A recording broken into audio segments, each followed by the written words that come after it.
안녕하세요. 오늘도 서연살롱을 찾아주셔서 감사합니다. 열 손가락 깨물어 안 아픈 손가락 없듯이 다 똑같이 귀하디 귀한 자식들이죠. 하지만 살다 보니 그 손가락 중에서도 고통을 감수해가면서 잘라내야 하는 가슴 아픈 순간들이 생기더군요. 제 시리고 시린 가슴 아픈 이야기를 들려드릴게요. 저와 남편은 중매로 만나 결혼했지만 서로 생각하는 방식도 방향도 비슷해 큰 트러블 없이 남매 셋을 낳고 잘 살았어요. 기쁠 때는 함께 웃고 힘들 때는 또 서로 그 짐을 짊어지면서 평생 반려자로 다정히 지냈죠. 남편과 사이도 좋고 아이들도 다 잘 키웠는데 큰애가 중학교에 다닐 때 집안 경제 상황이 좀 안 좋았던 적이 한 번 있었어요. 작게나마 사업을 시작했던 남편이 위기를 맞으며 5 식구에게 위기가 닥쳤던 것이죠. 당시 제가 동네에서 소소하게 미용실을 운영하고 있었는데 한동안 그것이 저희 가족들의 수입원이었죠. 제가 외벌이로 집안 살림을 책임지다 보니 당연히 허리를 졸라매도 항상 돈이 부족했고 남편은 제게 미안해했어요. 하지만 남편보다도 가장 가슴 아팠던 것은 장남이었던 우리 형수가 밑에 동생이 둘이나 더 있어 많이 양보하고 희생을 감내해야 했던 것이죠. 그때는 형수가 그저 마음 착하고 양보심이 강한 아이인 줄로만 알았어요. 하지만 점점 커가고 집안 사정도 조금씩 나아지면서 그때 받지 못한 경제적 보상을 어떻게든 채우려는 욕심을 간혹 보이더군요. 둘째 아들과 셋째 딸과는 다르게 허세욕도 있는 편이었고요. 결과야 어떻든 큰아들이 그렇게 된 이후에는 저희 부부 책임이 컸으니 그 허전하고 부족한 마음을 채워주려 부단히 노력했어요.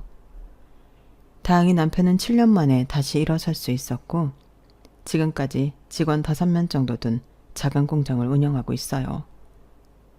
저도 아직 미용실을 하고 있고 다행히 남편 공장이 처음보다 계속 발전하는 추세다 보니 예전에 지었던 빚들이나 채무들을 다 정리한 상태이죠. 남편이 한번 바닥을 치긴 했지만 이렇게 빨리 재개했다는 사실에 너무나 감사했어요. 그 후로 아이들 모두 공부 열심히 하고 자기에게 맞는 직업들을 찾아 사회생활도 잘 꾸려나가고 있었죠. 그러다 홍기가 먼저 찬 큰아들 형수가 결혼할 여자가 있다면서 소개를 시켜줬어요. 저희 아이들 중 처음으로 결혼하는 것이기도 했고 저나 남편이나 큰아들에게 마음의 빚이 있는지라 할 수 있는 한 많은 지원을 해주고 싶었어요. 물론 이 결혼이 아주 순탄했던 것은 아니에요. 사돈 집안이 유명 대기업의 한 계열사 사장님이었고 며느리가 될 아이는 외동딸이어서 부족함 없이 무한한 귀여움과 사랑만 받고 자란 것 같더군요. 그래서 그런지 그쪽 집안에서는 처음에 우리 형수를 탐탁해하지 않았다고 하더군요. 저와 남편 모두 아직 경제활동을 왕성히 하고 있다고는 하나 그 집안에서 보면 수준이 좀 안 맞는다고 생각했던 것 같아요. 그런 일 때문에 아들과 며느리는 연애 기간 중에도 자주 만났다 헤어졌다를 반복하는 것 같았어요. 그래도 다행히 사돈 쪽에서 형수를 사위 삼기로 하고 혼담에 오가게 되었죠. 자존심이 조금 상하기는 했지만 아들이 기가 죽을까 되도록 사돈집의 요구에 대부분 맞춰서 결혼 준비를 하려고 노력했죠. 본인들이 결혼하고도 몇 년은 신혼도 죽이고 작게 시작해도 된다 하여 저희 쪽에서 어렵게 3억 8천만 원을 들여 아담하지만 깨끗하고 괜찮은 빌라 전세 하나를 얻어주었어요. 형수야, 지아야, 비록 빌라이기는 해도 진짜 깨끗하고 교통도 나쁘지 않은 집이야. 사업까지 불렀었는데 2천만 원 깎았어. 우선 여기서 시작하고 나중에 여유가 되면 우리가 더 보태줄게. 알았지? 저는 그때 며느리의 얼굴이 왜 울상인지 몰랐어요. 알고 보니 그냥 저희 앞에서 말로만 괜찮다라고 한 것이더군요. 결혼식을 올리고 얼마 안 되어 먹을 반찬이 없을까 걱정돼 아이들 신혼집 근처에 가서 전화를 걸었어요. 형수야, 엄마 지금 너희 신혼집 근처인데 반찬만 잠깐 나와서 받아갈래?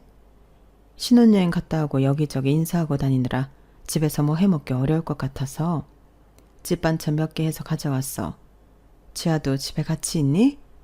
엄마, 우리 집 근처라고? 어디? 니네 신혼집 근처라니까. B동. 지금 버스 정류장에 막 내렸어. 엄마, 그런 건 좀 미리 연락을 하고 오지. 너무 갑자기 찾아와서 그런가? 미안해. 이것만 잠깐 주고 갈 테니까 집 앞으로 나와줘. 아니, 그게 아니라 우리 신혼집 B동 아니거든. 그게 무슨 소리야? B동 하늘빌라잖아. 엄마 맞게 왔는데?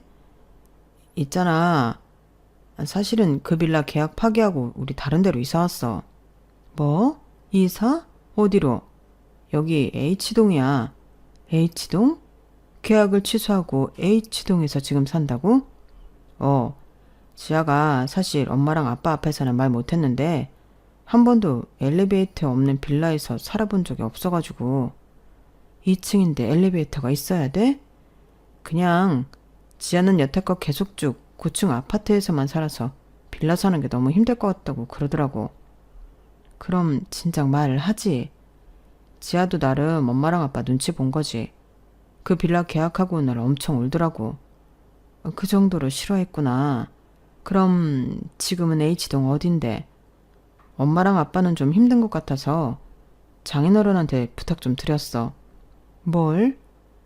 이 동네 제일 작은 평수도 5억 갖고는 어림도 없는데 3억 8천으로 누구 코에 붙여. 장인어른이 돈 좀 보태줘서 여기 아파트로 왔지. 저는 속으로 괜히 머쓱한 생각이 들었어요. 저희는 나름 해준다고 해준 것이 며느리는 말도 못할 만큼 싫었고 결국 사돈 쪽에 도움을 얻어 훨씬 좋은 아파트로 이사했다는 아들 말에 민망함이 들기까지 하더군요. 저희에게는 말 한마디 없이 며칠 상간으로 이사를 가버렸다는 사실이 솔직히 좀 서운하기도 했어요. 하지만 한편으로는 저희가 다 채워주지 못한 부분을 사돈이 보태주셔서 더 나은 환경에서 애들 부부가 산다고 생각하니 고마운 마음도 들더군요. 아무튼 그날 들고 갔던 반찬을 그대로 집에 가져오게 되었고 남편에게 자초지종을 설명했어요. 뭐? 한마디 말도 없이 그렇게 집을 바꿨다고? 지아가 아무래도 우리가 아직 어려워서 그때는 말을 못했나 봐. 빌라 같은 데는 친구 집에도 가본 적이 없대. 너무 싫었는데 우리 앞에서 티도 못 내고 형수한테 그렇게 하소연을 했나 보더라고. 그래서 결국 사돈 도움으로 더 좋은 데로 갔으니까 우리는 좀 멋쩍기는 해도 애들 입장에선 좋지. 아무리 그래도 우리가 전세금을 도와준 부분도 있는데 아무 말 없이 그렇게 해버린 건 애들 결혼한 지 얼마 되지도 않았는데 이런 걸로 얼굴 붉히지 말아요. 애들만 좋으면 됐지 뭐. 저희 설득으로 남편은 그나마 표정을 좀 풀고 잠자리에 들더군요. 저도 복잡한 마음이었지만 일로 아이들과 사이가 틀어지는 것이 싫어 그냥 좋게 생각하기로 하고 마음 먹었죠. 그렇게 아들과 며느리가 결혼한 지도 어느새 2년이 훌쩍 지나갔어요. 어느 날 형수가 잔뜩 짜증나는 목소리로 전화를 해 말하더군요.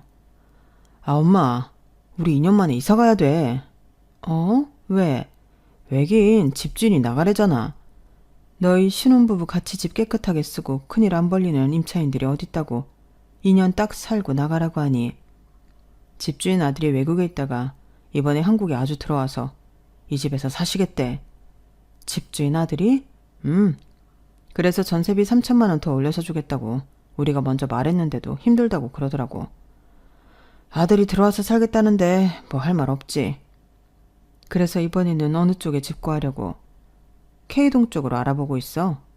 K동? 거기는 지금 사는 데보다도 더 비싼 동네잖아. 거기는 전세 얼마 달라는데. 이번에는 전세 말고 월세를 그냥 살려고. 월세? 얼만데? 한 달에 300만 원 정도? 어머 형수야. 300만 원이면 어지간한 사람 월급이야. 그 월세비를 내면서 어떻게 살아? 그건 너무 무모한 것 같은데. 이미 얘기 다 끝났어. 장인어른이 매달 월세비 도와주시기로 했어. 저는 순간 가슴이 싸해지더군요. 형수야, 사돈어른이 아무리 괜찮은 회사 사장님이어도 다 큰 너희가 300만 원씩 하는 월세비를 좀 받는 건 그렇지 않니? 내가 달라고 한 거 아니야. 지아가 그랬지. 네가 그랬건 지아가 그랬건 거기 전세 찍고 할 때도 도와주셨잖아. 돌려드리지는 못할 망정 이제는 월세비까지 따박따박 받겠다고? 엄마가 생각하기엔 이건 좀 아닌 것 같은데. 난 솔직히 상관없어. 내가 뭐라고 해도 지아가 찡찡대면서 해달라고 웅석 부리면 다 해주시거든. 난 그냥 옆에서 콩고물이나 주워 먹는 거지. 난 아무 불만 없어. 형수야, 너 이제 가장이야. 가장다운 책임감 있는 태도를 가져야지. 엄마는 내가 지금 나이가 몇 살인데 초딩한테 하는 것처럼 말을 해. 내가 못 갖고 못 입고 못 누리더 살았던 거 지아내가 해준다는데 그걸 왜 거절해? 아빠 회사 부도 났을 때 난 다 참고 형석이랑 하영이한테 다 양보했잖아. 큰아들은 이런 상황이 닥치면 꼭 과거 일을 끄집어내 제 가슴을 아프게 하고 아무 말도 할 수 없게 했어요. 그래, 형수 네가 고생 많았지. 그건 엄마랑 아빠가 너무 미안해. 그래도 이건 좀... 엄마한테 돈 달라는 거 아니니까 걱정 마. 지난번에 말없이 빌라에서 아파트로 간 거 좀 걸려서 이번에는 미리 말하는 거야.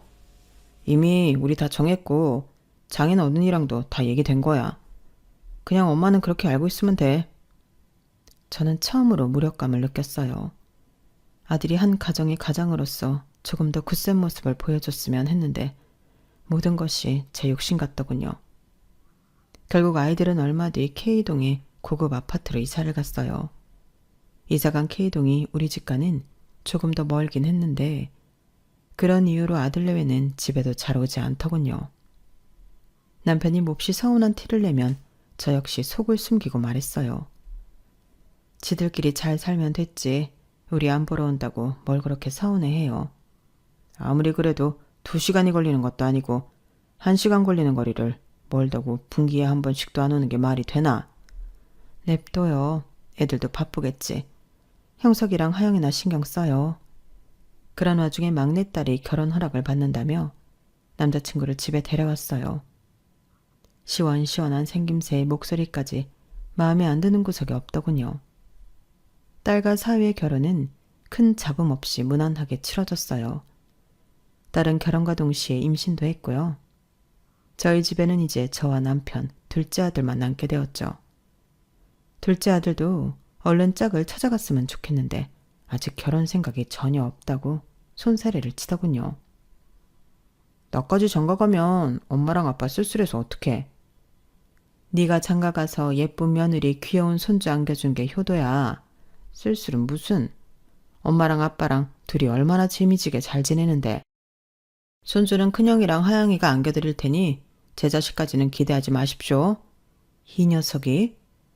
이렇게 5식구에서 어느덧 조촐한 3식구가 되었죠. 결혼한 딸아이는 하루가 멀다 하고 전화도 하고 집으로 찾아와 얼굴을 비췄지만 큰아들 내외는 역시나 한 달에 한 번 목소리를 듣는 것도 힘들었어요. 어느 날 만삭인 딸애가 휴대폰을 뒤적이더니 제게 말하더군요. 큰오빠네 해외여행 갔다 왔나 봐. 해외여행? 그런 말 없었는데. 이것 봐, 카톡 프로필 사진 다 바뀌어 있잖아. 와, 이게 어디야? 엄청 삐까뻔쩍한 데 갔다 왔나 본데? 딸애가 보여주는 형수의 카톡 사진은 화려하고 따스한 햇살이 감도는 멋진 풀빌라 수영장에서 며느리와 다정하게 찍은 사진이더군요. 그리고 저는 알게 되었어요. 배경사진에는 며느리 말고도 사돈댁들과 휴양지로 보이는 곳에서 다정하게 찍어 올라왔더군요. 와, 큰오빠 언니네 식구들이랑 갔나 봐. 엄마한테도 말 안 했어? 통 연락이 없어서 계속 바쁜 줄 알았어. 바빠도 전화는 할 수 있지. 장인장모 모시고 갔나 본데. 큰오빠 너무한다.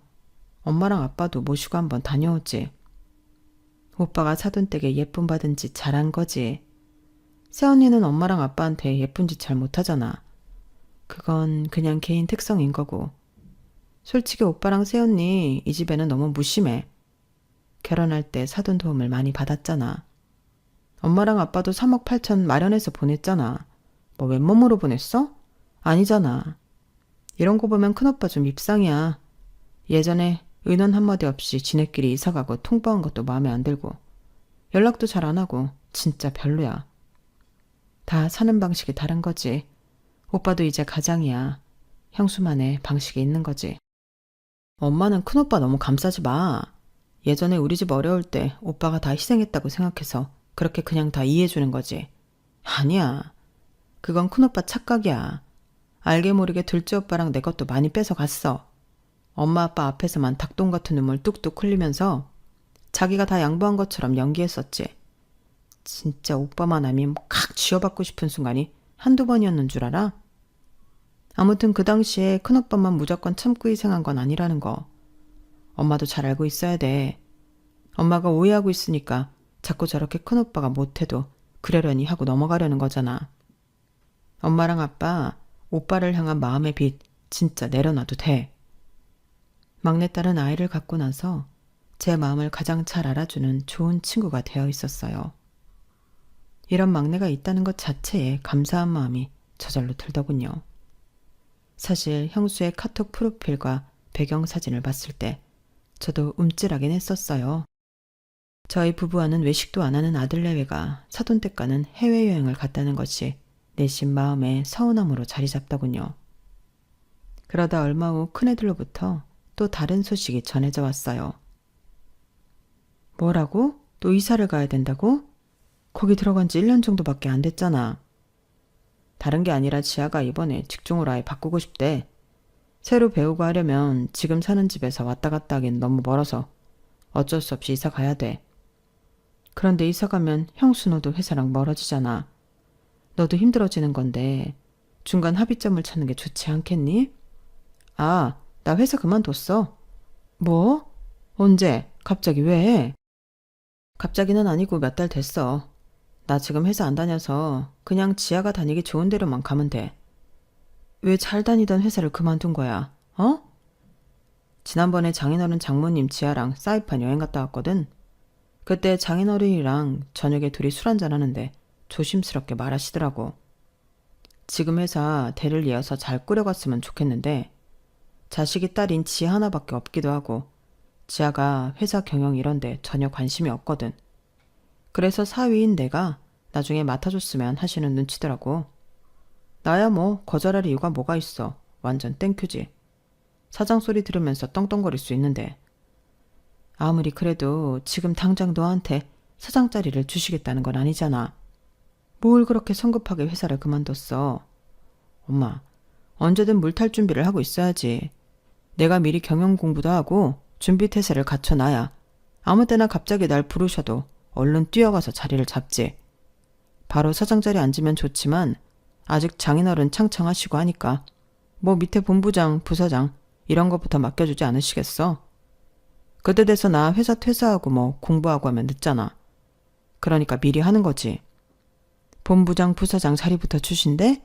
사돈이 그렇게 말을 하셨어? 아니, 직접 그렇게 말은 안 하셔도 눈치 딱 보면 알지. 밑에 자리부터 교육시켜서 나중에 장인어른 퇴직하시면 그 자리에 날 딱 앉히시겠다 이거지. 눈빛만 봐도 무슨 말씀하시려는지 뭘 원하시는지 내가 딱 알지. 약속받지도 못한 걸 왜 혼자 생각하고 그래. 약속 받은 거나 다름없다니까. 누가 봐도 수순이 그렇잖아. 외동딸만 있는 사장이 능력 있는 사위에게 자리 물려주는 거 약속이 뭔 소용이야 가족끼리. 가족 경영하는 거지 뭐. 저는 형수가 점점 더 많이 달라지고 있다는 느낌이 들었어요. 성공을 향한 야망이나 허세는 좀 있긴 했지만 이 정도로 허황된 꿈을 꾸는 아이는 아니었거든요. 절로 한숨이 나왔죠. 왜 형수가 계속 저렇게 변하는지 걱정도 되었고요. 이제 제 품을 떠난 자식이라 사사건건 간섭할 수도 없고 간섭을 한다 해도 바뀔 마음이 전혀 없어 보이더군요. 형수의 소식을 남편과 나누었더니 남편 역시 한숨을 크게 쉬더군요. 그럼 지금 그 집 월세도 사돈댁이 책임지고 있고 지아가 새로 뭘 시작한다는데 그거 자리 잡을 때까지도 도움을 주셔야 하는 상황이고 형수까지 왜 아무 계획 없이 퇴사까지 해서 아휴 도무지원 요즘 애들이 무슨 생각을 하는지 알 수가 있어야 말이지. 사돈댁이 아무리 돈이 많고 잘 산다고 해도 다 커서 결혼한 애들을 지금까지 감당하신다는 게 우리도 면목 없기도 하고 참 기분이 좀 그래요. 뭐 다른 연락은 없었고? 네, 그 월세집에서 나와서 지아가 원하는 쪽으로 이사한다는 것도 오늘 형수한테 처음 들었고, 직종을 바꾼다는데 뭘 하려는 건지도 모르겠고. 한숨이 절로 나오더라고요. 형수 이놈의 자식은 타들어가는 부모 마음을 알기나 하나. 간만에 전화해서 한다는 소리가 뭐 거의 다 통보식이니 진짜 마음에 안 들어. 남편 역시 아들 내외를 생각하며 혀를 끌끌 차더군요. 그날 이후 남편과 저는 며칠 동안 긴 의논을 했어요. 그리고 굉장히 어려운 결정을 내리기로 했죠. 저희는 함께 사는 둘째 아들 형석이에게 먼저 말을 꺼내고 이해를 구해야겠다 싶었어요. 형석아, 얘기 좀 할까? 무슨 일 있어? 다른 게 아니고 큰형이 지금 사는 집에서 나와서 또 이사를 해야 한대. 또? 왜? 지아가 직종을 바꾸려고 하는데 그걸 시작하는 곳이 지금 집이랑 먼가 봐. 그래서 좀 가까운 쪽으로 옮기는 게 좋겠다 그러더라고. 형 회사는? 그만뒀대. 나중에 사돈어른 뒤를 이어 경영을 배워놔야겠다고. 형수형, 허영심이 아주 단단히 들었네. 자기 지금 하는 일이나 열심히 하지. 뭐 거기까지 욕심을 낸대. 훅혀 정말. 형수도 다 생각이 있고 계획이 있으니까 그런 결정을 했겠지. 생각은 무슨, 마음에 안 들어 하여간. 이상하게 둘째 아들 역시 막내딸처럼 큰아들을 좋게 생각하고 있지는 않더군요. 난 그 형수도 마음에 안 들어. 부잣집에 외동딸로 태어나서 아주 공주대접이 익숙하지. 시어머니 시아버지 명절이라고 오기를 하나 와도 앉아서 챙겨주는 밥 다 먹고 과일도 깎아주는 거나 다 받아먹기나 하고. 형도 그런 형수한테 한마디 할 법한데 아주 둘 다 똑같이 그러고 있더만. 형도 그 집 사위 되더니 자기가 무슨 왕자라도 된 것 마냥 굴어. 형도 완전히 변했어. 어쩌다 형제 사이가 이렇게까지 됐는지 듣는 내내 마음이 무겁고 뻐근했어요. 어쨌든 원래 5이서 살던 이 집에 형이랑 하영이도 나가고 우리 셋밖에 없잖니. 그래서 집을 좀 좁혀서 갈까 하는데 방도 저렇게 많이 필요 없고 해서. 그래서 남는 돈 형 주려고? 형수랑 지아도 이제 슬슬 아기 가져야 할 텐데 언제까지 저렇게 자가 못 정하고 떠돌아다녀야겠어. 형수네 집 부자잖아. 거기서 해주면 되지. 이미 그쪽도 많이 받았어. 엄마랑 아빠도 염치가 있지. 이번에는 우리가 도와주는 게 맞아. 그리고 형석이 너도 지금 말이야 그렇지만 언젠가 결혼해서 출가할 수도 있잖아. 그럼 이 큰 집에 엄마랑 아빠 진짜 쓸쓸해서 못 살아. 상황이 이렇게 된 김에 큰형 좀 도와주자. 난 진짜 결혼 안 한다니까. 아유, 나중에 후회할 소리 그렇게 단호하게 하지 마셔요, 아드님. 아무튼 지금은 이렇게라도 형 도와줘야 엄마랑 아빠가 진짜 후회 안 할 것 같아. 엄마랑 아빠가 그렇게까지 해서 도와준다고 형이 고마워할 것 같아? 첫 신혼집 해준 것도 싫다고 저쪽 집 돈 보태서 말도 없이 홀라당 이상한 형인데 이번에 마지막으로 도와줘야 엄마 아빠의 마음이 편할 것 같아. 내가 뭐 이 집 살 때 기여한 것도 없으니 딱히 할 말은 없지만 그래도 좀 그래. 알았어. 우리 형석이한테도 엄마랑 아빠가 미안하지. 그래도 혹시 몰라서 네 결혼 자금은 따로 빼뒀으니까 걱정 마. 엄마, 나 진짜 결혼 안 해. 에휴, 퍽이나? 그렇게 우리는 중대한 결정을 내렸어요. 사실 저희 집은 좀 오래되긴 했지만 평수도 넓고 주변 인프라가 워낙 잘 되어 있어서 언제부터인가 계속해서 집값이 꾸준히 오르더군요.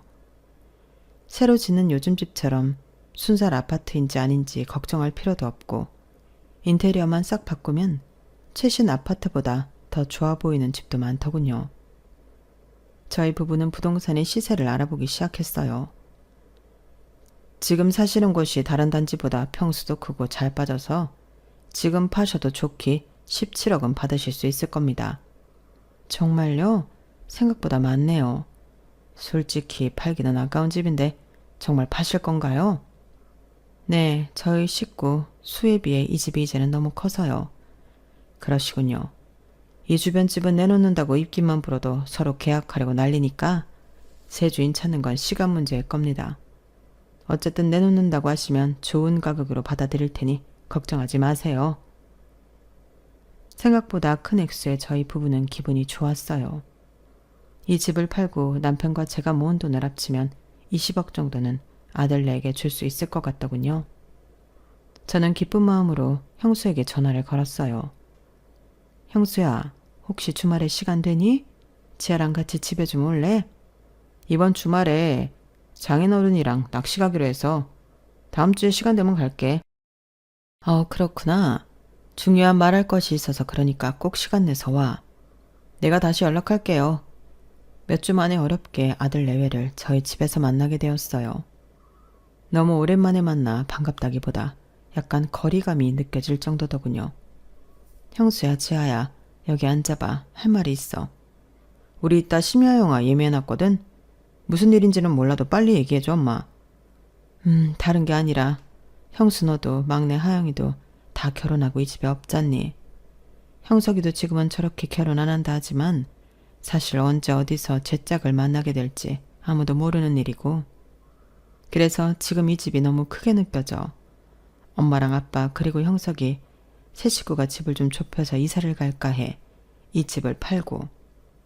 그런데 몇몇 부동산을 가서 알아보니까 이 집이 지금 팔아도 17억은 좋게 받는다고 하더라고. 되게 많이 쳐주는 것 같았어. 거기에 엄마 아빠 저금해 놓은 거 보태면 20억 정도 될 것 같거든. 그래서 집 한 돈을 너희한테 주면 어떨까 하고. 이번에 너희 또 이사 가게 생겼잖아. 계속 전세랑 월세 살면서 떠다니지 말고 아예 그 돈으로 너희 차가를 사면 어떨까. 한 곳에 정착하면 이제 일을 바꾸거나 하는 것도 좀 더 신중해질 테고 사는 곳에 애착도 더 생길 테니까. 그리고 너희 아이 낳으면 더 정신없어질 텐데 미리 딱 자리 잡는 것도 나쁘지 않을 것 같아서. 어때? 이 집을? 큰아빠가 세 식구 딸게 딱 좋은 집 하나를 갖고 계시거든. 위치도 나쁘지 않고 그거를 우리가 가서 살고 이 집은 처분해서 너희 도와줄까 해서. 그동안 사돈 어른들이 너무 많이 도와주셔서 우리도 도리를 좀 해야 될 것 같아. 지아 의견은 어떠니? 네. 저는 괜찮을 것 같기도 한데 어머님 아버님이 이사하시는 것도 번거로울 것 같고 여기서 워낙 오래 사셨으니까 정 들었잖아요. 그런데 저희 때문에 파시는 건 좀 그렇지 않을까 싶어서요. 며느리는 저희의 호의에 난색을 표하며 말하더군요. 사실 당연히 감사하다는 인사를 받을 줄 알았는데 그런 답을 듣게 되어 저도 적잖이 놀랐어요. 그래도 며느리가 예의상 거절을 한 건 아닐까 싶었죠. 우리 걱정은 하지 마. 이 집 처분하고 너희 줘도 우리 세 식구 사는 건 전혀 문제 없어. 집값도 생각보다 훨씬 많이 올랐고 아빠도 요즘 공장 일이 두세 배는 더 바빠졌거든. 엄마 단골은 말할 것도 없고. 이 정도 속도라면 우리 노후도 걱정 없고 갑자기 형석이가 결혼한다고 해도 보태줄 정도는 돼. 며느리는 계속해서 곁눈질로 형수에게 눈치를 주고 있었고 아들 역시 머리를 극적이며 할 말을 뜸들이더군요. 엄마 아빠 1년에 매출이 얼마나 되지? 한 6억 정도? 6억이면 우리 장인어른 딱 1분기 값이야. 지아네 부모님은 잠깐 도와달라고 해도 20억이 아니라 40억, 50억도 그냥 도와주실 수가 있다고. 그러니까 우리한테 줄 생각하지 말고 그냥 엄마 아빠 써. 진짜야 형수야. 너나 지아한테 줄 수 있는 마지막 선물일지도 몰라.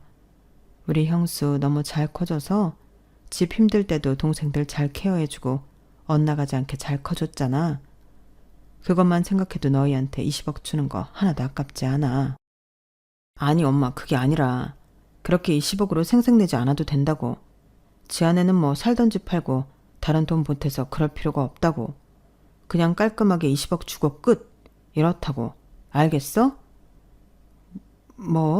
생색? 형수 네 눈에는 지금 엄마 아빠가 생색내는 것 같아? 생색이지 뭐. 기부도 아니면서 뭐가 이렇게 설명이 길어. 우리 영화 늦게.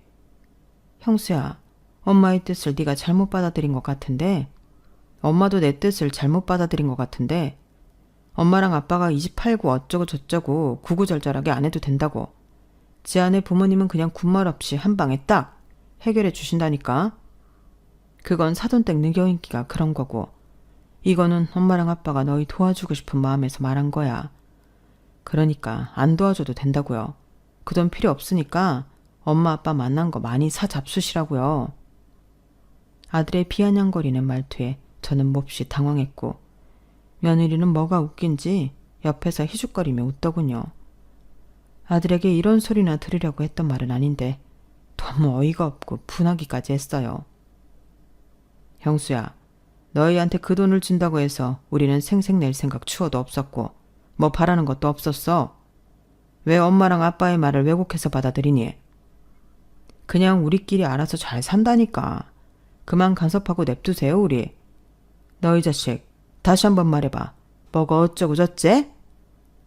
옆에서 고개를 숙이고 모든 대화를 듣고만 있던 남편의 얼굴이 울그락불그락하며 큰 소리가 나기 시작했어요. 지 안에 부자인 거 땅이 알고 하늘도 다 알지. 그런데 엄마랑 내가 너희한테 마음이 쓰여서 좀 도와주고 싶다는 건데 거기서 생색이라는 말이 왜 나오고 사돈댁이랑 왜 비교하는 말들을 하니? 우리가 그렇게도 우습게 보이니? 네 엄마가 이 일로 며칠 밤을 잠도 못 자고 고민하더라. 형수 너한테 마음의 채무가 너무 깊다면서. 그런 네 엄마 마음도 모르고 너는 뭐가 잘났다고 그렇게 막말을 하는 거니? 지아 너도 참 그래. 너 여기 시댁 거의 1년 만에 오는 것 아니니? 그런데 빈손으로 와서 식탁에 앉아서 밥 먹고 다 먹은 밥그릇이랑 젓가락도 그대로 두고 나오더구나. 형수, 엄마가 커피 타줄까 물어보는데도 넌 스타벅스 것만 마셔서 아무거나 못 마신다고 하질 않나. 복숭아 잘라줬는데도 색깔이 이상하다고 포크로 휘적대기만 하질 않나. 내가 옆에서 보고 참다 한마디 하는 거다. 며느리는 남편의 꾸지람에 금세 눈이 시뻘개져서는 닭똥 같은 눈물을 뚝뚝 흘리더군요. 아빠, 왜 지아한테 뭐라고 그러세요? 아들은 며느리를 두둔하며 남편에게 대들더군요. 뭐? 형수 너도 진짜 적당히 해라. 지아네 집 돈이 그렇게 좋으면 그 집 머슴으로 들어가 살아라. 그 말에 빈정이 상한 아들 역시 며느리의 손을 잡아채고는 인사도 없이 밖으로 나가버리더군요. 쾅 닫힌 문 쪽을 바라보며 저와 남편은 거의 넋이 나가 있었어요. 좋은 소식을 전하려고 아들 내외를 불렀는데 오히려 다툼이 일어나는 역효과를 보게 된 거죠. 어안이 벙벙했어요. 여보, 됐어. 저런 녀석한테 무슨 아파트고 돈이야? 없던 일로 해. 남편 역시 화가 잔뜩 나 방으로 들어가 버렸어요. 저는 당장 형수에게 전화를 걸 용기도 남편 뒤를 따라가 화를 풀어줄 마음도 생기지 않더군요. 저는 시집간 비어있는 딸의 방에 가 문을 걸어 잠그고 한참을 울었어요. 그 뒤로 저희 부부도 아들 내외에게 연락을 먼저 취하지는 않았지만 아이들도 어떤 연락을 해오지 않더군요. 천륜이 이렇게 쉽게 끊어지는 것인가 싶어 목이 메고 가슴이 아팠어요. 저는 일주일 만에 5kg나 살이 빠졌고 딸까지 와서 제 걱정을 했어요. 엄마, 큰오빠 때문에 이런 거지. 그러니까 왜 좋은 일하고 엄마가 상처받아. 엄마가 생각하는 만큼 오빠 좋은 인간 아니야. 그날 형수의 모습은 제가 알던 제 아들의 모습이 아닌 것 같았어요. 정말로 저희 부부를 원망스럽게 쳐다보면서 나갔거든요. 저는 다시 머리를 싸매고 한참을 누워 지냈어요. 마음의 병은 한 달 넘게 이어졌고 남편의 도움으로 정신과 상담까지 받으며 약물 치료를 했어요. 상담을 하며 제 스스로 느낀 것이 있다면 형수를 이제 한 명의 가장으로 존중하고 부모 품에서 보내야 한다 하면서도 그걸 완전히 내려놓지 못한 것 같았어요. 관심이라는 이유를 붙여 애들을 귀찮게 하고 간섭하게 된 것은 아닐까. 제 자신을 원망하게 되더군요. 야속하게도 시간은 또 그렇게도 빨리 지나갔어요. 아들 내외와 그 일이 있은 후 반년 정도 지났을까요? 또 한 번 충격적인 연락을 받게 되었어요. 그것도 지아네 부모님, 즉 사돈으로부터 말이죠. 여보세요? 네, 접니다. 지아 애비. 아우 사돈, 어쩐 일로 전화를 다 주시고 잘 지내시나요? 잘은 못 지냅니다. 네? 어디 불편하신 곳이라도. 그쪽 아드님 좀 우리 딸한테 떨어뜨려 주세요, 제발. 그게 무슨 말씀이세요? 형수랑 지아 사이에 무슨 일이 있었나요? 둘이 갈라섰습니다. 네? 형수랑 지아가 헤어졌다고요? 네, 도장까지 쾅쾅 찍어서 둘이 완전히 남남됐다고요. 그런데 그쪽 아드님이 자꾸 우리 지아한테 다시 받아달라고 울고불고 매달려서 아주 죽겠습니다. 저는 뒤통수를 맞은 듯 머리가 띵했어요. 도대체 왜 아이들이 이혼을 한 건가요? 왜긴요? 안 맞으니까 이혼하는 거죠. 죄송하지만 조금 더 자세히 이야기해 주시겠어요? 몇 달 동안 형수랑 지아랑 연락을 못하고 지내서 제가 아무 사정도 모르고 있습니다. 죄송해요. 계속 백수로 놀고 있었던 것은 아시죠? 그쪽 아드님? 네? 네. 아주 허황된 꿈을 꾸고 있더군요. 자기가 제 뒤를 이어 이 회사 사장이 된다나 뭐래나. 진짜 물려주실 생각 아니셨나요? 저는 기업가이자 사업가입니다. 지금 자기 앞에 일도 성실하게 안 하면서 유행이나 바라는데 제가 이 공 들여 키운 회사를 형수 같은 애한테 줍니까? 네? 형수는 나중에 자리를 물려주시는 걸로 알고 있던데요. 그러니까 답답한 겁니다. 원래는 저도 그럴 생각이 있었지요. 아주 조금. 그래서 오늘 살짝 뛰었더니 형수가 아주 김칫국을 사발로 드링킹 하더군요. 경영 수업을 공부하겠다고 어느 날 자랑스럽게 퇴사 이야기를 하더군요. 그래요. 경영 수업 준비 다 좋아요. 그래서 형수가 준비를 했느냐? 아니요. 하나도 안 했습니다. 지아 말에 의하면 퇴사한 날부터 소파에 누워서 휴대폰 게임만 하더랍니다. 게다가 날씨 좋으면 좋다고 술을 마시지를 않나. 궂으면 비 온다고 또 술을 꺼내질 않나. 아침마다 형수 술병 치우느라 힘들다고 우리 딸이 울더군요. 우리 딸 그렇게 남자 술병이나 치우고 살라고 그렇게 애지중지 키운 거 아닙니다. 설거지도 잘 안 시켜본 딸인데 어디서 감히. 그게 잠깐도 아니고 백수 생활하는 시간도 계속 늘어나더군요. 그러는 와중에도 나중에 제 회사를 어떻게 운영해서 뭐 어떻게 하겠다라는 개똥 같은 소리를 계속 주절거리더랍니다. 착한 제 딸이 우죽지겨우면 형수한테 그만하라고 소리를 질렀겠어요? 땀과 노력 없이 기회만 포착해 권세를 누리려는 사람, 저는 옆에 두고 싶지 않습니다. 제 딸 옆에는 더더욱 두고 싶지 않고요. 그래서 제가 이혼시켰습니다. 수화기 너머로 들려오는 이야기들이 모두 소설 같았어요. 들을수록 눈물만 나 숨이 잘 쉬어지지 않았어요. 제 아버님과 어영부영 통화를 마치고 한참을 땅을 치며 울었어요. 어디서부터 잘못된 것인지 도무지 알 수가 없더군요. 그 뒤로 형수에게 수차례 전화를 걸었지만 받지 않더군요. 대신 며칠 뒤 긴 장문의 문자를 아들에게 받았어요. 엄마, 아빠, 정말 죄송해요. 제가 너무 오만하고 자만했어요. 그날 그렇게 집을 뛰쳐나온 일이 뼈저리게 후회돼요. 부모님은 어려운 환경 속에서도 저를 이렇게나 잘 길러주셨는데 그 오래 살아 정든 집까지 팔아 저를 도와주시려고 했는데 제가 뭐에 씌인 건지 그게 고운 시선으로 보이지 않았어요. 아니, 제가 미쳤던 것 같아요. 다시 한번 너무 죄송하고 또 죄송해요. 부모님을 직접 찾아뵙고 머리가 깨질 때까지 용서를 빌고 싶지만 지금 아직 용기가 나지 않은 제 자신이 너무 싫습니다. 당분간 다른 곳에 내려가 지낼게요. 제 마음이 정리되고 부모님 얼굴을 뵐 용기가 생기면 다시 돌아올게요. 지금은 너무 면목이 없어서 고개를 들 수가 없습니다. 그동안 건강하시고 제 걱정은 하지 마세요. 저는 깊이 반성하고 있겠습니다. 형수는 그렇게 메시지만 남기고 어디로 간단 말도 없이 떠나버렸어요. 어쩌다 일이 이렇게 되었는지는 모르겠지만 가슴에 돌을 얹은 것처럼 무겁더군요. 혹시 아들이 나쁜 생각을 하진 않을까 너무 두려웠고요. 다행히 아들은 드문드문 생사 확인 메시지를 보내주고 있어요.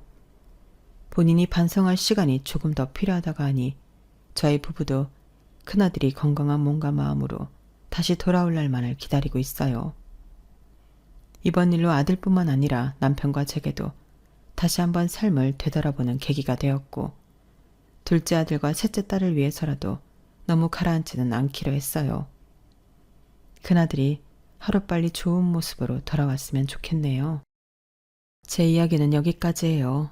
들어주셔서 고맙습니다. 여러분의 가정에 행복과 복이 가득하길 바랍니다. 여러분, 사연 댓글에 응원과 현명한 조언 부탁드려요. 좋아요와 구독은 저에게 큰 힘이 됩니다. 오늘도 좋은 일 가득하세요.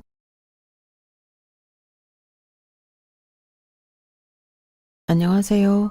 오늘도 서연살롱을 찾아주셔서 감사합니다. 저는 30대 중반 워킹맘입니다. 아직 그렇게 많은 나이라고 할 수는 없지만 요즘 따라 느끼는 게 있어 이렇게 사연을 적게 되었습니다. 사람들마다 각자 사는 방식도 다르고 잘 살고 있다는 기준은 더더욱 다른 것 같아요.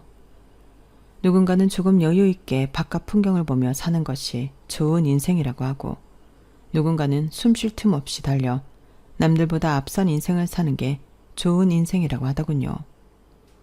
각자 인생을 바라보는 관점에 따라 생각은 다르겠지만 저는 굳이 이야기하자면 후자의 인생을 살아왔어요.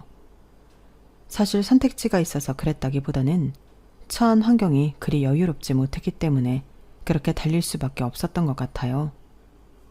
14살 때 엄마를 여의고 성인이 될 때까지 할머니 손에서 컸거든요. 아빠는 제가 아주 어릴 적에 돌아가셔서 얼굴도 사진으로 겨우 기억하는 상태였고요. 비록 아빠가 없어 속상하기도 억울한 것도 많은 유년 시절이었지만 지금 생각해보면 엄마와 할머니가 주는 사랑만으로도 참 풍족하게 자랐던 것 같아요. 두 분을 잃고 나서야 두 분께서 주신 사랑이 얼마나 컸었는지 깨달았거든요. 엄마가 돌아가시고 혼자서 저를 키우느라 고생하신 할머니를 위해 고등학교를 졸업하자마자 취업전선에 뛰어들기 위해서 상업고등학교에 들어갔어요. 하루라도 빨리 돈을 벌어 할머니의 짐을 덜고 효도하고 싶은 마음에 고등학교 졸업을 앞두고 바로 식품회사 공장 생산직으로 입사했어요. 포장, 조리보조 등 현장 업무 배우며 일하기 시작했고 처음 해보는 일이 힘들긴 했지만 매달 생활비 걱정 없이 일할 수 있다는 게 참 좋아서 열심히 했죠. 아유, 내가 손주가 사주는 밥을 다 먹어보네.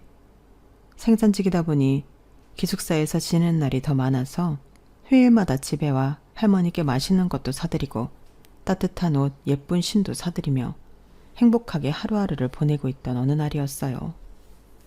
휴일에 집에 오는 날이면 늘 마중 나와 계시던 할머니가 웬일로 안 나와 계시더라고요. 집에 들어가 보니 썰렁하고 조용해서 뭔가 불안한 마음이 들었어요.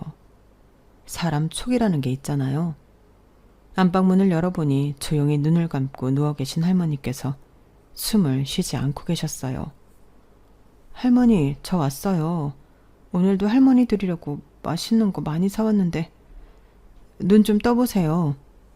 그날 할머니를 붙잡고 얼마나 울었는지 모르겠어요. 유일한 가족이었던 할머니의 장례식의 조문객은 공장에서 친하게 지냈던 동료 몇 명과 고등학생 때 친구 몇 명이 전부였어요. 그때 처음으로 느꼈어요. 이대로는 안 되겠다는 걸요.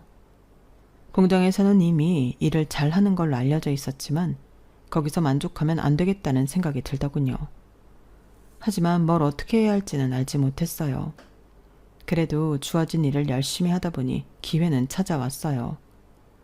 본사에서 제품 아이디어 공모전이 열렸고 평소 일하면서 이런저런 아이디어를 떠올렸던 제게 동료들이 공모전에 나가볼 것을 추천해줬어요. 너 맨날 이렇게 하면 좋을 것 같다, 저렇게 하면 좋을 것 같다. 많이 이야기했었잖아. 아이디어 채택되면 상금도 주고 본사에서 인턴할 기회도 생긴다는데 한번 도전해봐. 처음에는 에이, 그래도 내가 어떻게 되겠어 싶었지만 막상 준비하다 보니 모든 걸 갈아넣게 되더라고요. 정말 후회가 없을 정도로 열심히 준비했는데 그 결과가 정말 그대로 돌아올 줄은 상상도 못했어요. 세진아, 봤어? 대상에 네 이름이 있어. 뭐라고? 상금도 상금이었지만 대상에는 본사에서 상품기획팀으로 3개월간 인턴을 해볼 수 있는 기회가 주어졌어요.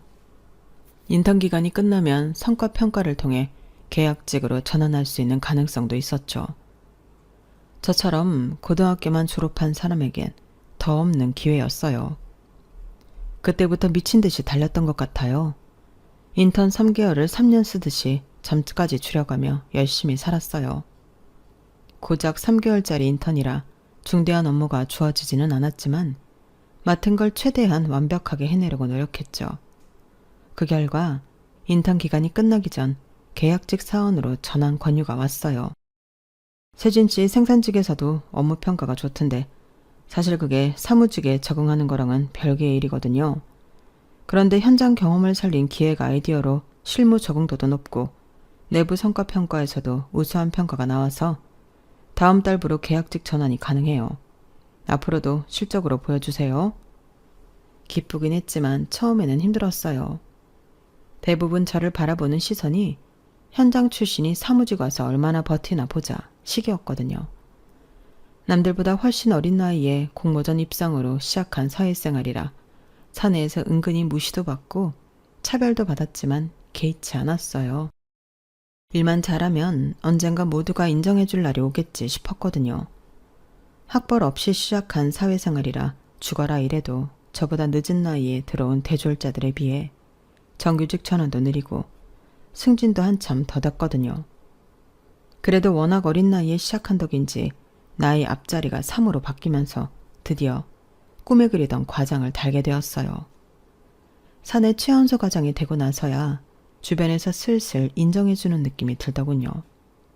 학벌은 없어도 실무에서 빛을 발하는 실무자로 평가받으면서 사내에서 어느 정도 입지가 있는 이미지가 됐어요. 그때쯤 저는 남편과 결혼을 앞두고 있었어요.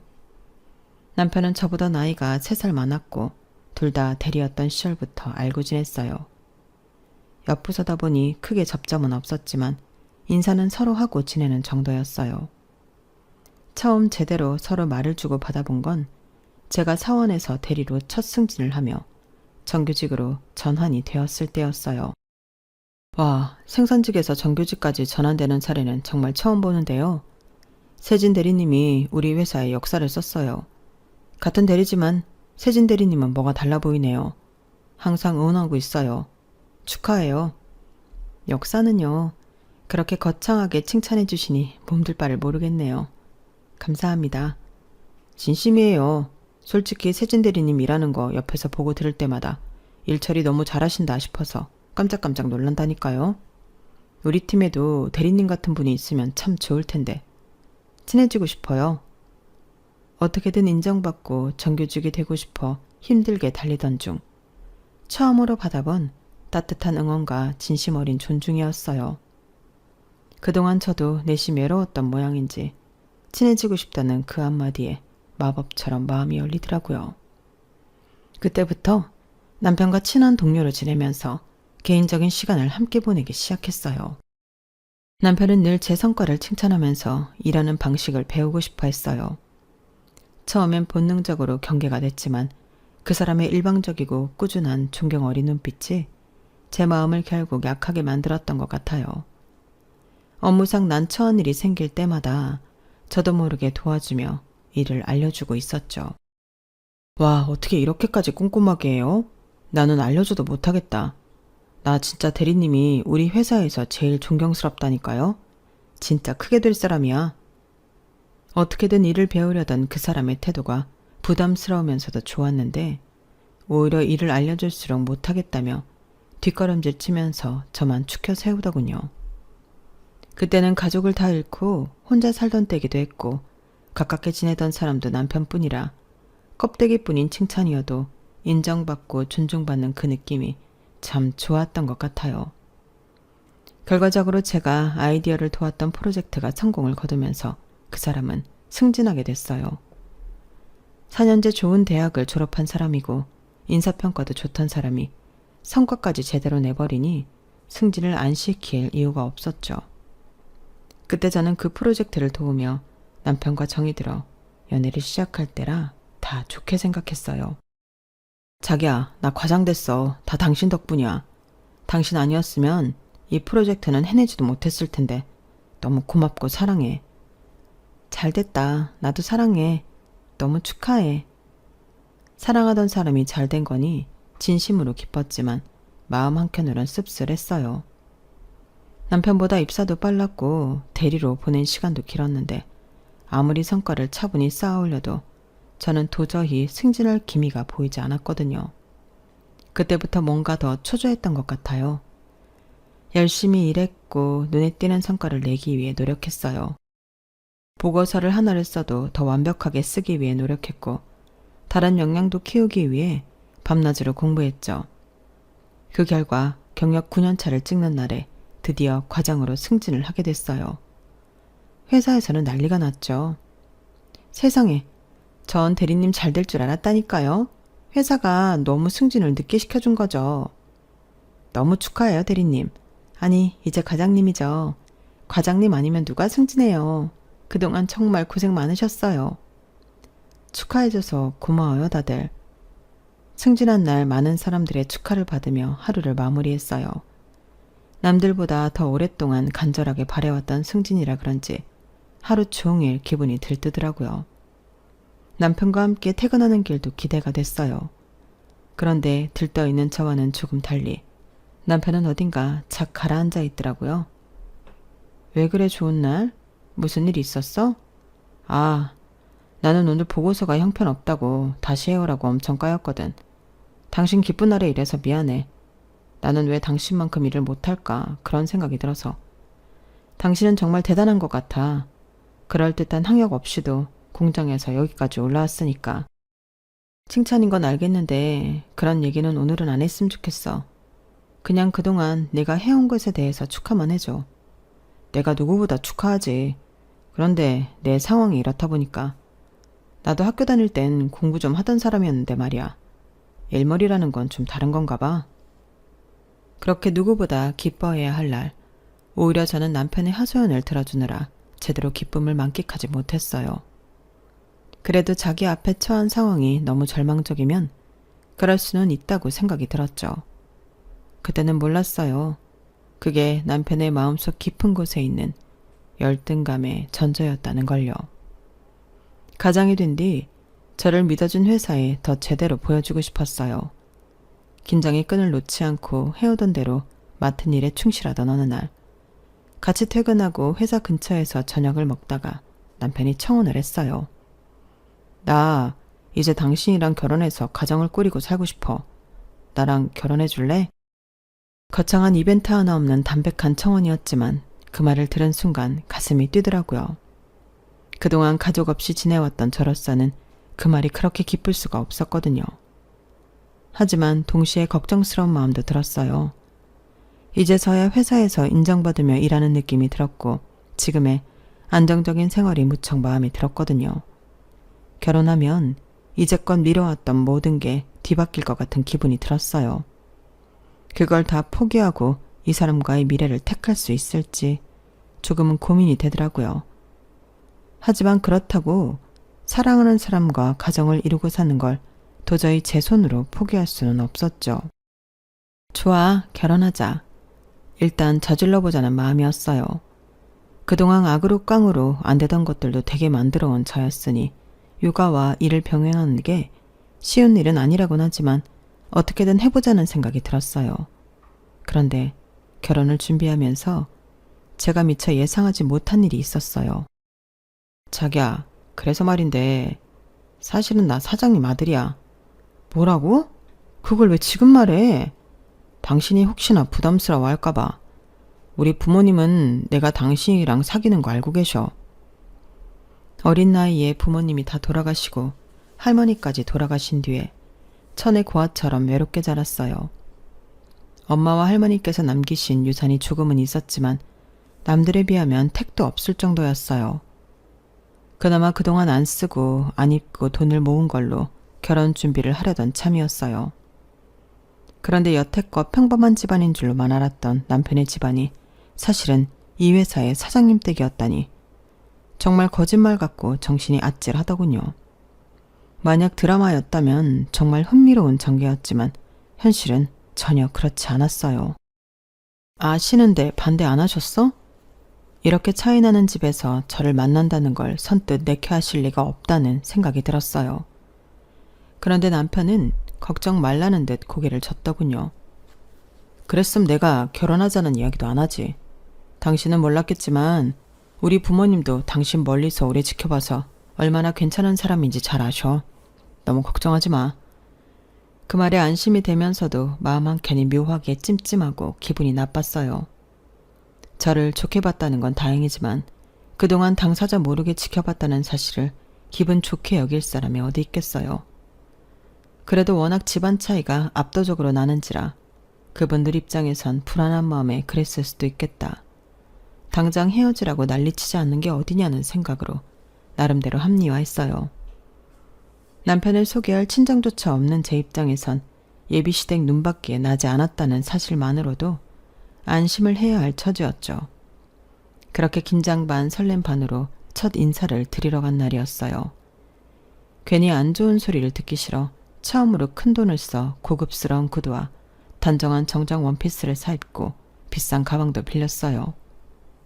선물도 백화점에서 정성껏 포장된 한우 세트와 예쁜 케이크를 샀어요. 그렇게 웬만한 면접보다 훨씬 떨리는 마음으로 만난 첫 만남은 생각보다 나쁘지 않았어요. 못마땅한 눈으로 저를 바라보실 줄 알았던 사장님 내외께선 예상외로 저를 따뜻하게 맞이해 주셨거든요. 우리 윤 과장님을 이렇게 사적인 자리에서 다 만나네. 여보, 과장님이라니. 이제 우리 며느리 될 사람인데 너무 딱딱하게 직급으로 부르지 마요. 더 거리 생겨. 우리 며느리 될 사람이 이렇게 똑 부러지고 야무진 사람인데 너무 며느리 취급만 하는 것도 그렇지 않나? 아유, 당신도 참. 생각보다 화기애애한 분위기에 어안이 벙벙할 정도였어요. 평소 근엄하던 사장님께서 농담도 건네시고 편견 없이 저를 대해주시는 걸 보면서 마음속 깊은 곳에 희망 같은 게 샘솟더라고요. 저도 이런 집에 시집을 오면 이렇게 밝은 분위기의 가정을 만들 수 있으려나 같은 희망이요. 너무 감사하게도 두 분께선 제 집안 배경이나 부모님 등에 대해서는 한마디도 묻지 않으셨어요. 남편이 미리 말해준 탓도 있겠지만 걱정했던 질문이 하나도 안 나오니 저도 정말 마음 편하게 시간을 보낼 수 있었죠. 두 분께선 어려운 환경에서도 혼자만의 노력으로 여기까지 온 저에 대해 아낌없이 칭찬해 주셨고 그런 사람이 집안 사람으로 들어온다는 게 기쁘다고 말씀해 주셨어요. 그렇게 저는 그 가족의 일원으로 받아들여진 느낌이었고 결혼을 준비하는 동안은 참 행복했어요. 하지만 진짜 문제는 결혼을 한 이후부터 생기기 시작했죠. 신혼여행에 다녀오자마자 저희 부부 사이에 아기가 생겼다는 사실을 알게 되었어요. 어머나 축하해. 당장은 아기 생각 없다더니 빨리 가졌네? 1살이라도 어릴 때 낳는 게 좋지. 키울 때도 그렇고. 와, 과장님 같은 커리어 우먼이 아기 엄마가 되다니 뭔가 실감이 안 나요. 아기도 엄청 똑똑하겠다. 축하드려요. 주변 사람들은 축하의 말을 전했고 저 역시 생각보다 빨리 찾아와준 아기에 기쁘고 감사한 마음은 있었어요. 하지만 딱 하나 마음에 걸리는 게 있었죠. 과장으로 일한 지 이제 겨우 1년이 조금 지난 시기라 조금은 더 일하고 싶은 마음이 있었거든요. 처음엔 걱정이 됐지만 그래도 이제껏 해왔듯이 어떻게든 해보자는 생각으로 출산 직전까지 악바리처럼 회사를 다녔어요. 그러면서 시댁에 압박이 시작됐죠. 하우, 뭔 임산부가 그렇게 악바리처럼 회사를 다녀. 그냥 쉬라니까. 애기 생각도 해야지. 저도 그러고 싶은데요, 어머님. 그래도 아기 낳고 일을 아예 관둘 것도 아니고 최대한 경력 끊기지 않게 관리해야 해요. 아니, 이 회사가 우리 집안 회사인데 뭐가 그리 걱정이야? 경력이 끊기긴 뭐가 뭘 끊겨. 우리가 네 능력 모르는 것도 아닌데 복귀 걱정은 하지 말고 이참에 그냥 푹 쉬어. 그동안 그렇게 일만 하고 살았다면서. 말씀은 너무 감사하지만 팀원들한테도 민폐가 되고 싶지 않아서요. 걱정하시는 일 없도록 몸 관리도 잘하면서 잘해볼게요. 처음에는 걱정으로 시작되었던 잔소리가 점점 저를 짓누르는 말로 날카로워지기 시작했어요. 아, 뭔 기집애가 저렇게 욕심이 많은지 애도 저렇게 욕심 많게 태어나는 거 아닌가 몰라. 욕심이 아니라 악발이지. 저건 지 시애비가 책임지고 복직시켜주겠다는데도 저러는 이유가 뭔지. 이래서 너무 어렵게 자란 애들은 근성이 질기다니까. 저에게 대놓고 말하진 않았지만 잠시 자리를 비웠다가 돌아올 때쯤 들으라는 식으로 은근히 욕을 흘리시더군요. 몇 번은 우연인 줄 알았지만 계속 반복되니 일부러 그런다는 확신이 들었어요. 그래서 한 번은 똑바로 말씀드렸죠.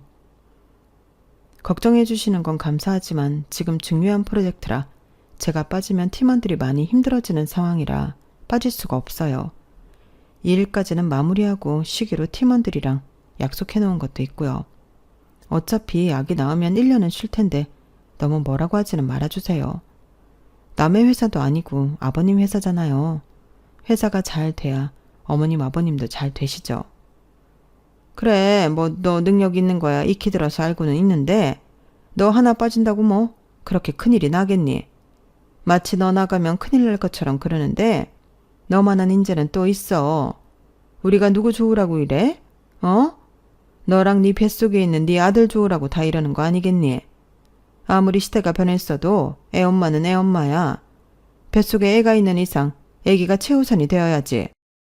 여보, 당신 인력심 있는 거 너무 좋고 그런 모습에 또 반한 거기도 하지만 엄마 아빠가 저렇게까지 말씀하시는데 한번 생각해보면 안 돼? 우리도 이왕이면 우리 아들 건강하게 태어나는 게 좋잖아. 당신 지금 야근의 일에 치여서 받는 스트레스가 애한테 안 좋은 영향 미치면 어떡해? 당신까지 왜 그래? 난 일로는 스트레스 안 받아. 지금 일하는 식구들 때문에 스트레스 받는 거지. 가만히 나 응원해주면 애한테 안 좋은 영향 미칠 일 없어. 어머 쟤 말하는 것 좀 봐. 얘, 너 아무리 그래도 무슨 말을 그렇게 하니? 네가 식구들 없이 자라서 이 정도 잔소리에 면역력이 없는가 본데 원래 식구들끼리는 서로 걱정하고 안타까워하고 하면서 잔소리도 좀 하고 듣고 하는 거야. 다 너 생각하는 말인데 고모하기는커녕 뭐? 스트레스? 여보, 그만해. 그래 며느라, 우린 분명히 네가 일 그만두고 아이한테 전념하면 네 복직은 걱정도 말라고 했는데 시부모 말 안 듣고 기어이 끝까지 일한 건 너다. 알겠니? 나중에 딴소리 하면서 우리 원망하면 안 된다. 네, 아버님. 걱정하시는 마음 너무 이해하지만 최대한 제 경력은 지키고 싶어요. 이해해 주시면 감사하겠습니다.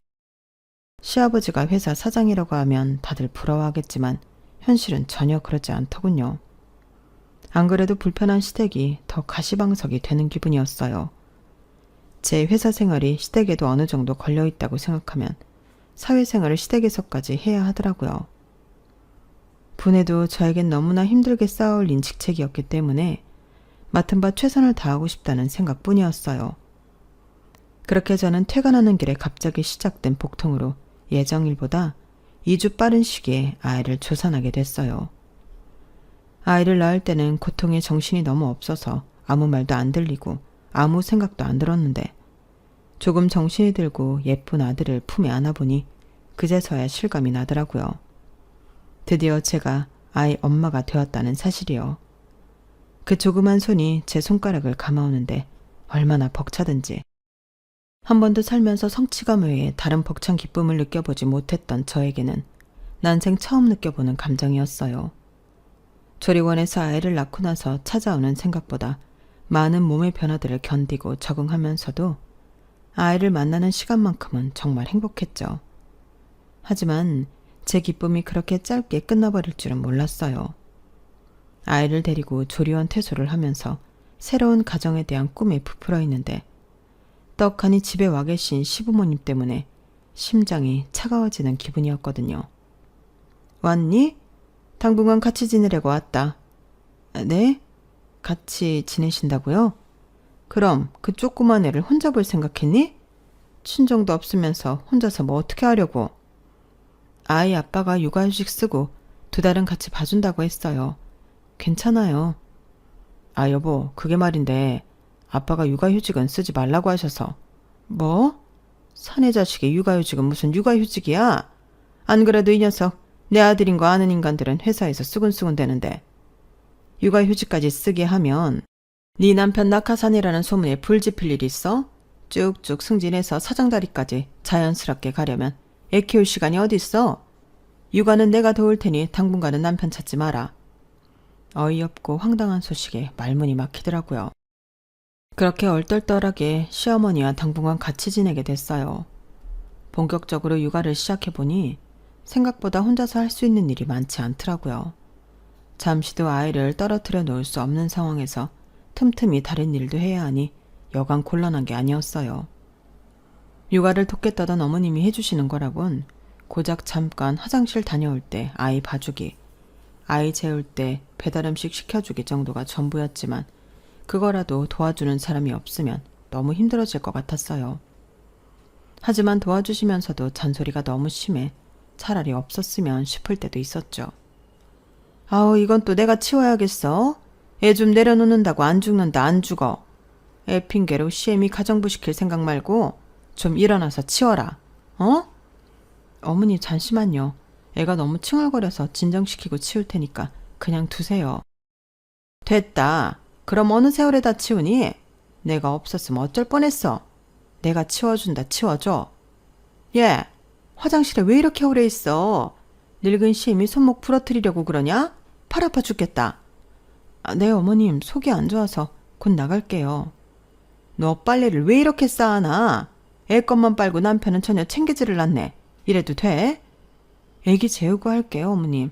너무 큰 소리 내시면 애기 재우기 힘들어요. 뭐? 지금 나보고 조용히 하라는 거야? 너 우리 아들 밥도 맨날 배달음식 시키고 그러는 거 아니야. 오늘부터 너 밥하는 동안 내가 애 재울 테니까 장도 보고 저녁밥은 직접 지어라. 육아 도와준답시고 오셔서는 시집살이를 시켜버리니 정말 미치겠더라고요. 어머님은 그런 식으로 100일 동안 옆에서 내내 시댁살이를 시키셨어요.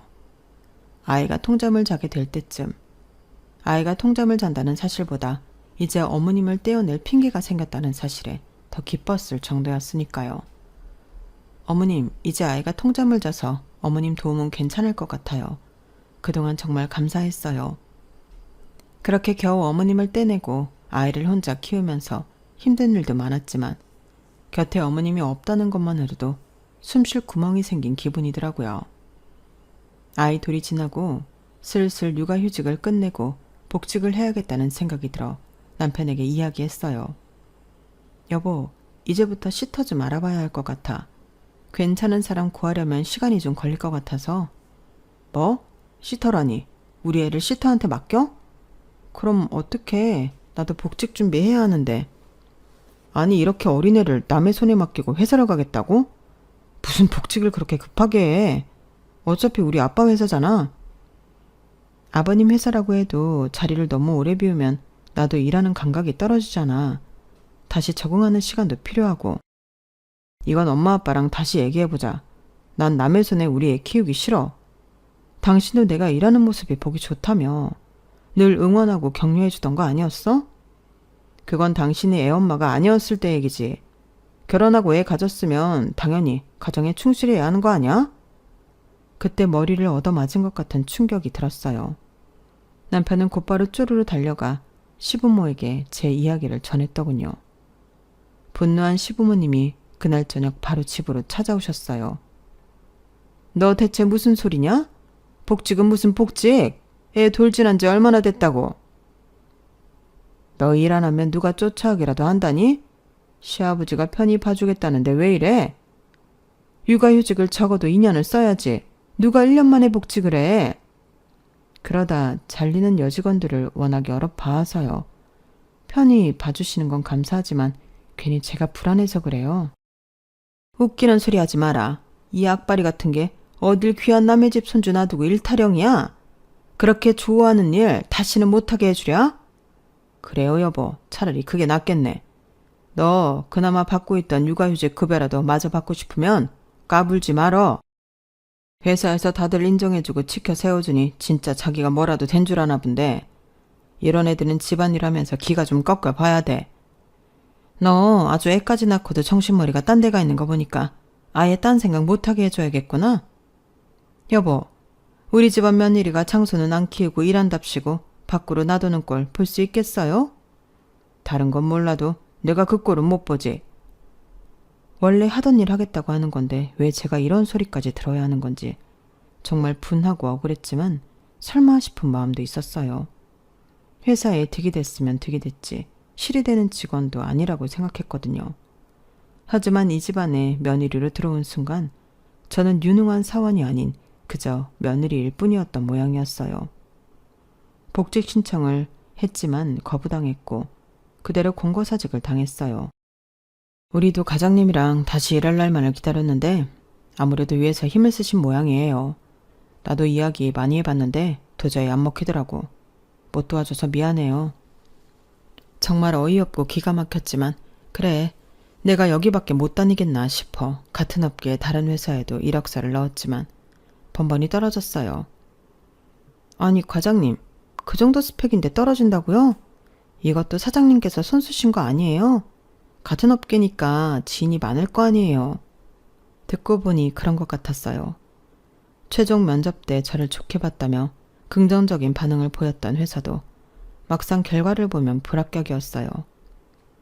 그쯤 되니 너무 서러웠지만 이 업계만 방법은 아니라는 생각이 들었어요.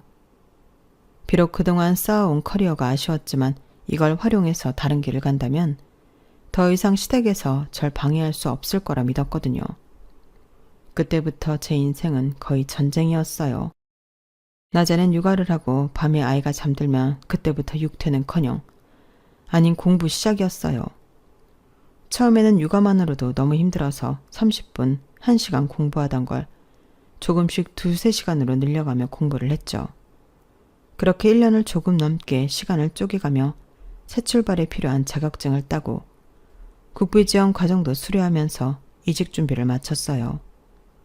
그렇게 이직 준비를 마친 뒤 본격적으로 이력서를 넣고 나서 몇 달간은 마음고생이 심했어요.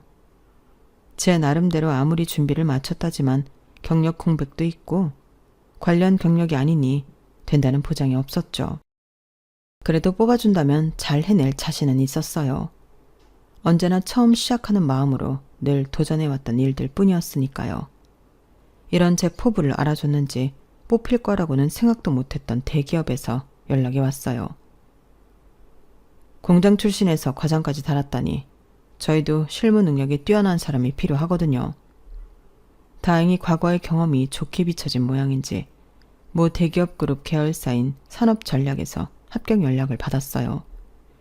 제가 준비하던 일이 감사일이라 협력사 감사 및 리스크 평가 부서로 배정을 받았죠. 열심히 준비는 했지만 모든 게 처음인 부서라 떨리는 마음으로 출근했어요. 그런데 사람 일은 한치 앞을 모른다는 게 바로 이럴 때 쓰는구나 알게 됐어요. 긴장되는 첫 출근날 부서 사람들과 간단히 인사를 나누고 점심시간이 되었을 쯤이었어요. 갑자기 회장님께서 저를 보러 내려오셨다고 하더라고요. 작은 회사도 아니고 이런 기업에서 이제 막 입사한 말단 사원을 직접 보러 오신다는 게 절대 흔한 일이 아니라 너무 당황스러웠어요. 팀원들도 수군댔고요. 윤세진 과장 반가워요. 처음 뵙겠습니다, 회장님. 회장님은 제게 업무에 필요한 간단한 질문을 몇 개 던지시더니 뭔가 더 할 말씀이 있으신 듯 머뭇거리셨어요. 그러더니 품속에서 사진 하나를 꺼내서 제게 내미시더군요. 혹시 이 여자를 알아보시겠습니까? 아주 오래된 사진 속엔 직원 몇 명이 한 사무실에 모여 단란하게 찍은 모습이 있었어요. 그 안에 젊은 회장님과 옆에 있는 여성분이 눈에 띄더군요. 너무 어리고 애떼어 보여 순간 못 알아볼 뻔했지만 틀림없는 엄마였어요. 엄마? 저희 엄마예요, 회장님. 저희 엄마랑 아는 사이세요? 역시 내가 그럴 줄 알았다니까. 어렸을 때 몇 번 만났었는데 기억은 안 나는군요. 하긴 너무 옛날이고 나는 변했으니까. 어릴 때 얼굴 그대로라 알아봤습니다. 그때부터 회장님이 해주시는 이야기에 정말 눈이 휘둥그레질 수밖에 없었어요. 창업 10년 차쯤 IMF 여파와 납품처 대량 해지로 자금 유동성 위기가 왔고 내부 비리와 매출 허위 보고로 인해 세무조사 위기가 찾아왔다고 했어요. 회장님은 당시 대표이사 직급이었고 외부 감사기관과 세무조사 직전에 내부 정리가 시급한 상황이었다고 하셨죠. 그때 발벗고 나선 게 윤 과장 엄마인 정혜림 씨였어요. 전산 매출 조작건을 내부에서 먼저 적발했는데 직원들이 다들 숨기려고 할 때 상부의 허위 기재를 밝히고 스스로 경고장을 받았죠. 그때 혜림 씨가 아니었다면 회사가 그 큰 위기를 넘기지 못했을 겁니다. 세무조사에서 벌금은 최소화되었고 거래도 유지되었거든요. 그 후부터 믿을 건 그 사람뿐이라는 생각에 비서실 소속으로 승진시켜 오래 데리고 있었는데 아이를 가지면서 결국은 퇴사를 하게 됐죠. 소식이 궁금해서 연락하면 회사에 가끔 딸을 데리고 오기도 했는데 언젠가부터 연락이 아예 끊겨버렸죠. 아이가 좀 크면 다시 곁에 두고 같이 일을 하고 싶었는데 말이죠. 회장님은 엄마 소식을 궁금해하셨고 제가 살아온 이야기를 듣고는 낙심하셨어요. 혜림 씨가 그만둔 후로 능력 있는 여사원들이 아이 때문에 일을 못하는 게 싫어. 적어도 우리 회사만큼은 경력 단절 여성들도 적극적으로 채용하는 추세였는데 그렇게 뽑은 게 혜림 씨의 딸이었다니 이거 참 신기한 인연이네요. 혜림 씨에게 받은 것들을 이제라도 갚고 싶군요. 회장님께서는 회사 생활을 하면서 제게 원하는 게 있으면 언제든 말하라고 하셨어요. 저는 다른 도움은 필요 없었지만 문득 일을 하던 중 감사 대상 리스트에 올라와 있던 시댁 회사의 이름을 보게 되었어요. 그걸 이야기하니 회장님께서는 팀장님께 직접 지시를 내려주셨죠. 이 건은 윤 과장이 맡아주게. 감사는 철저하게 진행했어요. 현장 실사, 계약서 분석, 거래서 명세 추적까지 꼼꼼하게 감사한 결과 그 회사는 이미 여러모로 부실한 점이 있더군요. 유통기한 스티커를 재활용하거나 품질관리 일지를 허위로 조작하고 원재료 출고량을 허위 보고하는 등 대충 얼버무릴 수준이 아니었죠. 그중 일부는 제가 과거 그 회사에서 기획 일을 맡아 진행할 때도 느낌적으로 뭔가 이상하다고 여기던 것도 있었어요. 그땐 시댁 식구들 회사고 설마 하는 느낌에 모른 척 넘어갔던 것들이 다 꼬리에 꼬리를 물고 밟히더군요. 감사 보고서는 비서실을 통해 회장님께 직접 전달되었고 불과 3일 뒤 공식 발표가 났습니다. 땡땡 F&B와의 납품 계약을 전면 해지하겠습니다. 회사의 계약 해지 발표 후 금융권은 바로 대출 조건을 철회했고 식약처 민원조사와 세무조사도 동시에 들어갔습니다. 공장은 잠시 가동을 멈추고 직원의 30%가 권고사직 대상이 되었죠. 그 중심에 제가 있다는 사실을 시댁에서 알아채는 데까지 오래 걸리진 않았습니다. 네 짓이야? 어떻게 같은 식구끼리 이런 짓을 해? 한때 네가 몸담고 있던 회사야? 불쌍한 애를 머리 좋다는 이유로 걷어줬더니 이런 식으로 뒤통수를 쳐? 아니요. 걷어주기는커녕 고분고분하지 못하다는 이유로 짓밟으려고 하셨잖아요. 그동안 열심히 쌓아놓은 커리어 다 버리고 불안한 마음으로 부딪혀서 일어선 건 저 스스로의 힘이었어요. 그 열정과 능력을 실컷 이용만 하다가 버린 건 아버님 어머님이죠. 전 더 이상 그 회사가 제 식구 회사라고 생각하지 않아요. 제 편 한번 들어주지 않는 남보다 못한 식구랑 남은 인생을 함께할 생각은 없거든요. 여보, 그게 무슨 소리야? 지금 나랑 갈라서기라도 하겠다는 거야? 그래야지. 날 이용한 건 당신도 마찬가지야. 필요할 땐 내 능력 이용해서 승진하고 일하는 노하우도 다 배워갔으면서 애 낳으니까 집에서 애나 보라고? 내가 볼 땐 둘 중에 집에서 일해야 하는 건 당신 쪽인 것 같은데? 뭐라고? 지금 말 다 했어? 그러니까 더 쪽팔리고 싶지 않으면 이만 나 놔주는 게 좋을 거야. 당신이 그렇게 잘났으면 당신 힘으로 회사 위기 극복해봐. 나는 당신 식구들이 그렇게 걱정하는 우리 아이 데려가서 내 힘으로 잘 키울 테니까. 그 길로 남편과는 이혼을 했어요. 남편 회사는 결국 위기를 극복하지 못하고 무너지더군요. 그 이후로는 어떻게 지내고 있는지 모르겠지만 아이를 보러 올 여유도 없는지 연락은 아예 끊어졌어요. 차라리 속이 시원할 지경이었죠. 회장님께서는 이 공을 높게 사 제가 근무하는 환경을 보다 자유롭게 만들어주어 아이 키우며 일하는 데 수월하게끔 도와주셨어요. 이미 입소가 끝난 사내 어린이집에 제 아이가 중도 입소할 수 있게 힘써주셨고 근무 시간도 유동적으로 쓸 수 있게 해주셨죠. 덕분에 육아와 일, 두 가지를 다 놓치지 않고 해낼 수 있게 되었어요. 그런 배려에도 절대 쉬운 일은 아니었지만 예전처럼 시댁에 무시당하고 앞길이 막혀 다시는 혼자 힘으로 아무것도 하지 못할 것 같다는 절망에 빠져 있을 때보다는 훨씬 낫더라고요. 누군가의 아내로 누군가의 며느리로 사는 것도 충분히 좋은 경험이었다고 생각하지만 이제는 알아요. 사람이 무엇보다 행복하려면 다른 누군가의 어떤 존재로 사는 것보다는 나 자신으로 먼저 살 수 있어야 한다는 걸요. 지금은 저 자신, 그리고 사랑하는 제 아이의 엄마로서 살아갈 수 있어 행복하답니다. 그동안 살면서 악바리로 버텨왔던 순간들이 조금도 후회되지 않을 만큼 그 순간들이 모여 지금의 저를 있게 만들어준 것 같네요. 여기까지 저희 이야기였습니다. 아이와 잘 살아가라고 많은 응원 부탁드려요. 여러분들도 행복하세요. 부자 되시고요. 여러분, 사연 댓글에 응원과 현명한 조언 부탁드려요. 좋아요와 구독은 저에게 큰 힘이 됩니다. 오늘도 좋은 일 가득하세요.